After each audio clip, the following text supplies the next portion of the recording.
You're listening to PetLifeRadio.com.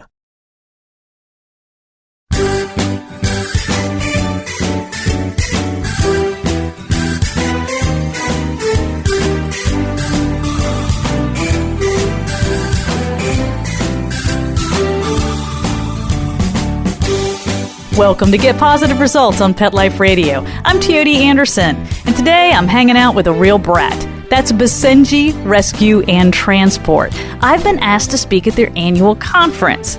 Now, the Basenji is known as the barkless dog, but let me tell you, they are far from quiet. Have you ever wondered what a bunch of Basenjis sound like when they get together? Here's a little taste for you.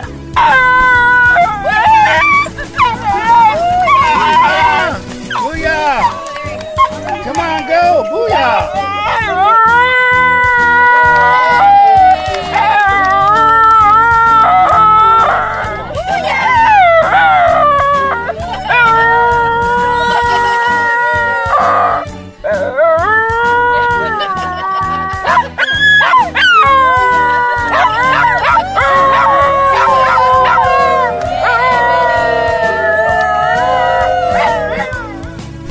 They're not exactly quiet, are they? No, far from it. They yodel, they brew. It was a great experience. I really enjoyed speaking at this conference. I'm going to be bringing you this show talking to the president of Basenji Rescue and Transport, as well as some longtime foster parents. So stay tuned right here on Get Positive Results on Pet Life Radio. We'll be right back, right after these messages. Stay tuned. Take a bite out of your competition. Advertise your business with an ad in Pet Life Radio podcasts and radio shows.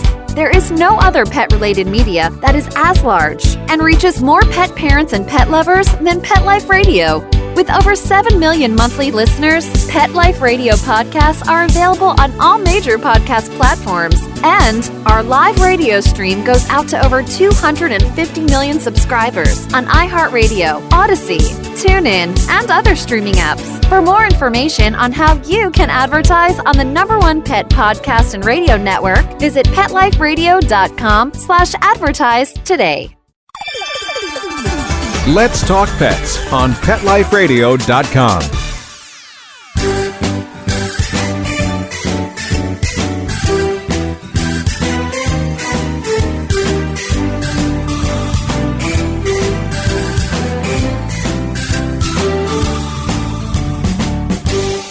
And we're back. This is Teoti Anderson, your host for Get Positive Results on Pet Life Radio. And today I've been speaking at the annual BRAT conference. I've been hanging out with a BRAT. That's Basenji Rescue and Transport. And I'm here with Liz Newton, the president of BRAT. Liz, tell me a little bit about your organization. We rescue purebred Basenjis. We also help the mixed Basenjis find homes.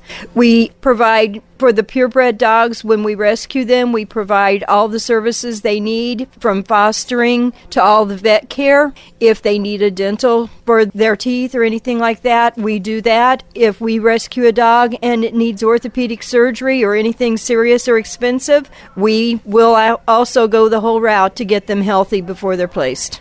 That's wonderful. A lot of people, where I am in the South especially, you don't see a lot of Basenjis, but yet you get a considerable amount in rescue each year, don't you?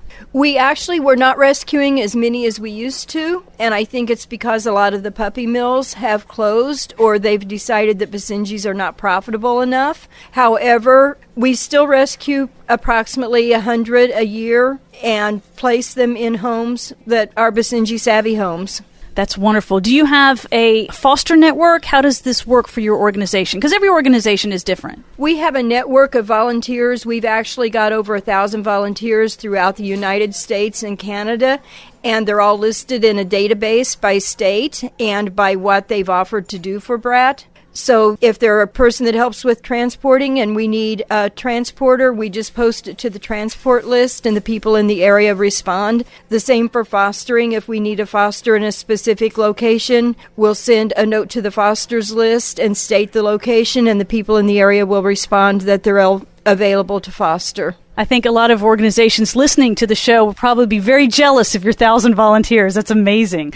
If somebody wanted to help with your organization, what kind of skills do you need? What kind of skills are you looking for? We like people that have some experience with rescue dogs and the behaviors that come with rescue dogs, but we also will train people that just are interested in dogs, and we'll get them started and try to teach them how to best manage a rescue dog. Now, that goes without saying that we won't take a dog that's really temperamental and put him with an inexperienced person.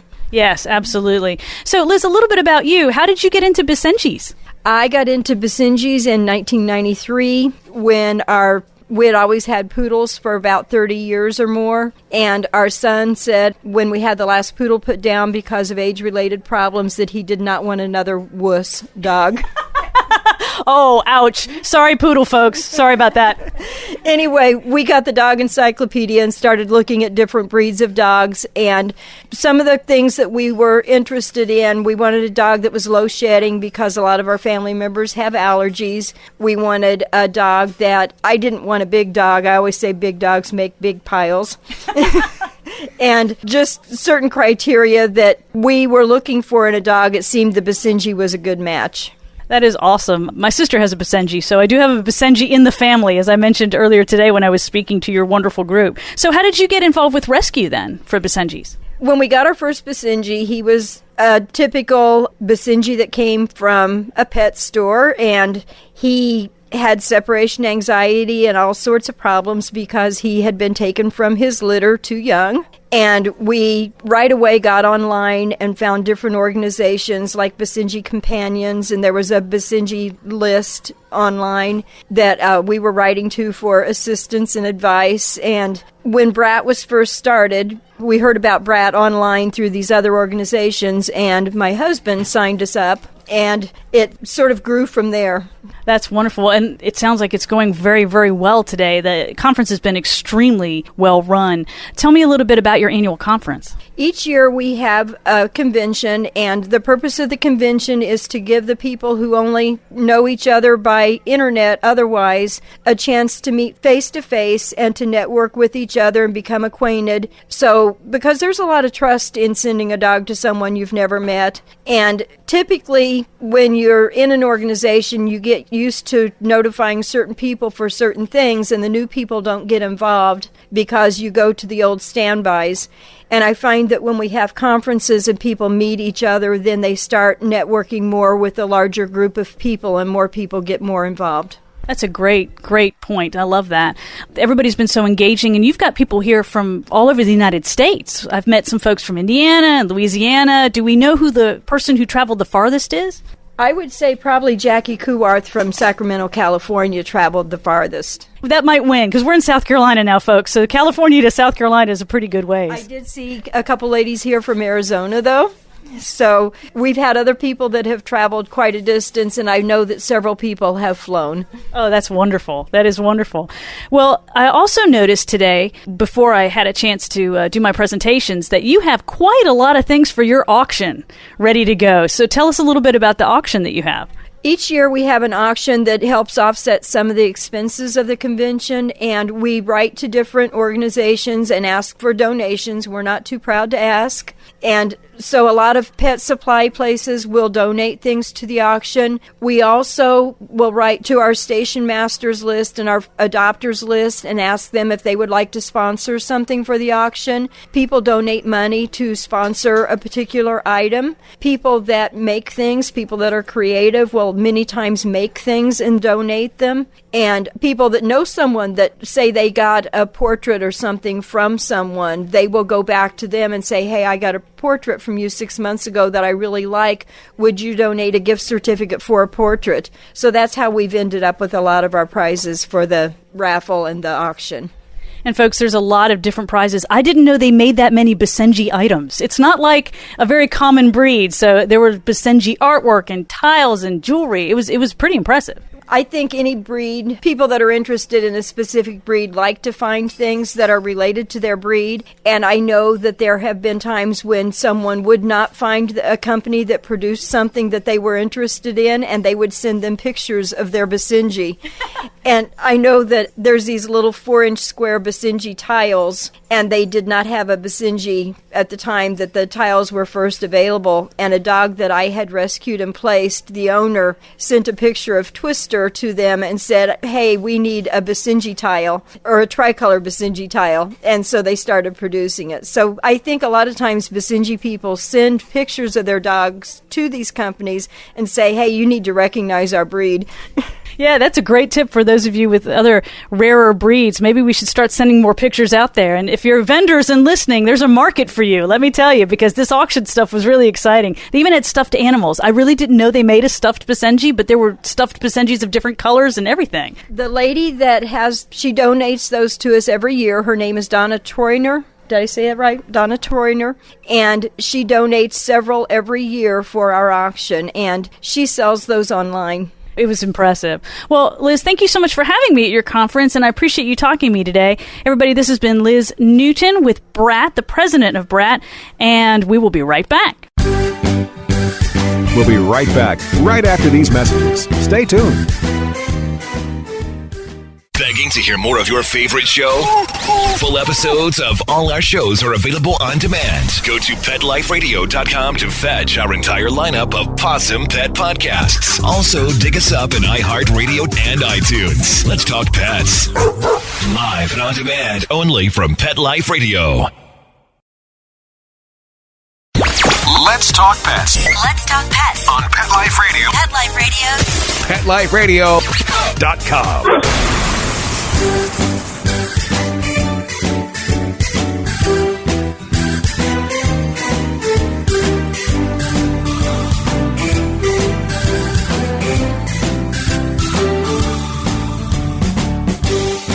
And I'm back. This is Teoti Anderson, the host of Get Positive Results on Pet Life Radio. And I am here with foster parents for BRAT. Why don't you introduce yourselves? I'm Barbara Nearhood. I'm Dennis Nearhood. And how long have you been fostering for BRAT? Since the day they started. Wow, that's impressive. What is impressive is we were doing fostering before BRAT. Did you specialize in a breed before, or just fostering in general? Always Basenjis. Always Basenjis. Always Basenjis. What got you into the Basenji breed? 13-year-old son, who we did it the right way. We got all the books out of the library and we left him pick the dog, and he was all gung-ho for corgis until he saw a corgi in the ring in the Civic Center at the Thanksgiving show. In Philadelphia, Pennsylvania. And they lasted about 30 seconds, and then my wife turned him loose in the Civic Center. And the 7th or 8th time he came back and he said, you have to see these banjo dogs. Banjo dogs? Yeah, he had speech and hearing problems. And we went with him, and there was this nice lady, turns out Mary Lou Kenworthy, and she had schlepped a rocking chair into the Civic Center so she could rock her pregnant bitch, and she had entered the bitch so she could get the rest of her dogs. She wasn't going to leave her pregnant female at home. So I guess we passed mustard because she invited us to come to her house and see some dogs. And I think she deliberately turned 8 of them loose in this rather small house, and they did a B500 around and bouncing off the back of the sofa. And we didn't run screaming and shouting out of the house, so she said, okay, I think you guys are live. We gave her a deposit. It worked. Yes. Yeah. And she had a return to breeder dog. He was, I think, 8 months old, and he was our first Basenji, and we did everything in the world wrong, and we still loved him. He was a wonderful dog. That's wonderful. So do you know how many Basenjis you fostered all these years? Is there some sort of tally or a ballpark number? A ballpark number is somewhere around 135, give or take a few. Wow. Do you keep them for long periods of time? Has it varied? The shortest was, I think, 24 hours. The longest was 1 year and 1 day. And when he left, we threw a party. He was a handful. Oh. He did not like cats. He did not like my male dog. He could climb or jump the fence. So he was challenging. We were so happy when somebody came up for air that really wanted them and were ideal because they lived in a city, they had a townhouse, they had to walk the dog. They were definitely never going to have any kids. Match made in heaven. They loved the dog. 2 years later, they got a girl that we talked to the people that had fostered the girl, and it turned out the girl was even worse than Ramsey. So you have these challenging dogs. They come into your life for a short period of time. Sometimes it's a long period of time. A year is a long time. You get really attached. What do you find is the hardest thing for fostering? When people are thinking about getting into fostering, what is the most challenging thing that maybe something that you didn't expect that you encountered that you wish you'd known when you first started this little adventure? Giving up the really nice ones. There's a few over the years that just still in my heart.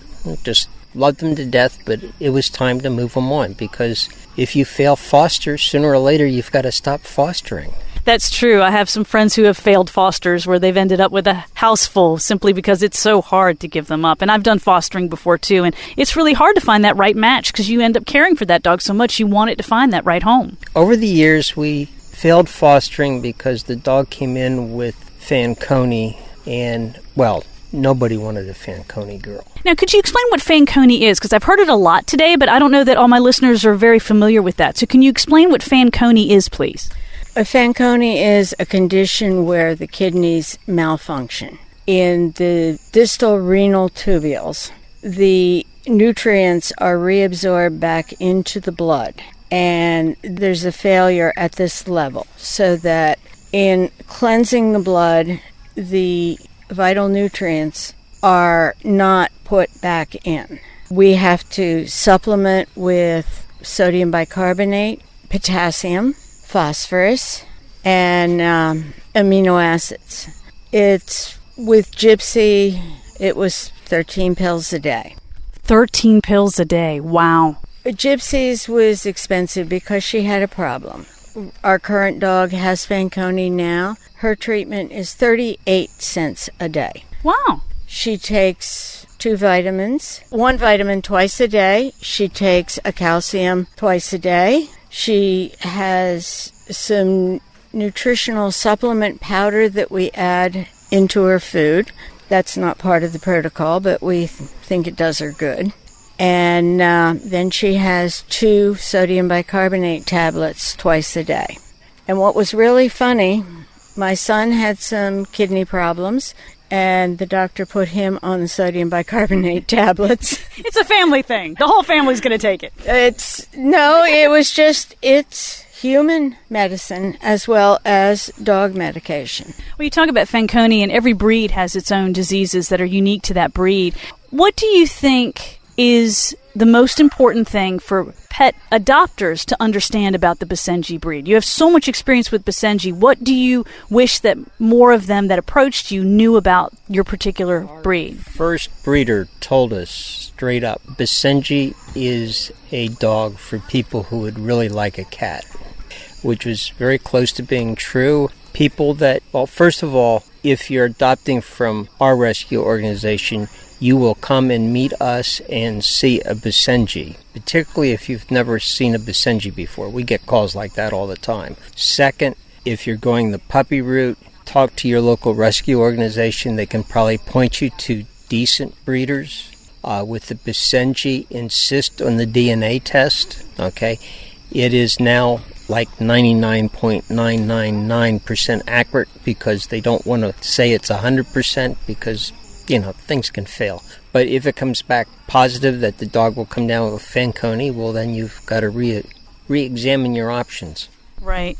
And folks, while I'm doing this interview, one of their sweet Basenjis is sitting on my foot. He's being very sweet, very sweet. So we talked about one of the challenging things it is for fostering. What's the best part that you find about fostering? Getting a dog that people have basically thrown away. And as a rescue person, we've been lied to so often. It's amazing. We've been told they're housebroken. They didn't have a clue. We've been told that they weren't housebroken. They never had an accident in the house. We were told they get car sick. Never got car sick. Told they were aggressive. They weren't aggressive. They were just defending their turf. Most rewarding thing is you get a dog that basically nobody wants, and it turns out to be a really nice sweetheart, and you find a good home for it, and you get pictures and postcards at Christmas. It's a high. It's got to be, because you keep coming back for more, don't you? Oh, yeah. We're going home, and we're probably picking up a 1-year-old brindle that, quote, is not good with kids. Well, I've gotten a lot of dogs over the year that the owner said they weren't good with kids. What they weren't good with was kids that didn't have any dog manners. Just, you turn a 3-year-old loose on any dog, and the dog will defend himself. Right, and I talked about some of that today. So thank you so much for chatting with me today. Thank you for all you do. The Basenjis thank you as well, and I appreciate your time. Thank you. Thank you. Thank you very much. And that's going to wrap up another show. I had such a great time speaking at the BRAT conference. Honestly, I love talking to rescue organizations, humane societies. It's wonderful hanging out with people who have such a passion for helping pets. It's such a blast. I gave 2 presentations at this particular conference. One was on understanding canine behavior, what their language is telling us. And the other one was for foster parents on how to be even better at foster parents, how to recognize what's normal in dog behavior, what's not so normal in dog behavior, maybe some red flags you need to be worried about, and how to set dogs up for success so that they find their forever homes. I hope you've enjoyed hearing about the experience. If you'd like to reach me, you can at Teoti, Teoti at PetLifeRadio.com, on Facebook, Facebook.com/Teoti Anderson, or on the website, GetPositiveResults.com. Thanks so much to BRAT for having me, thanks to you for tuning in, and thanks to my producer for making this show happen. Once again, this has been Teoti Anderson on Get Positive Results on PetLifeRadio.com. Let's Talk Pets, every week on demand, only on PetLifeRadio.com.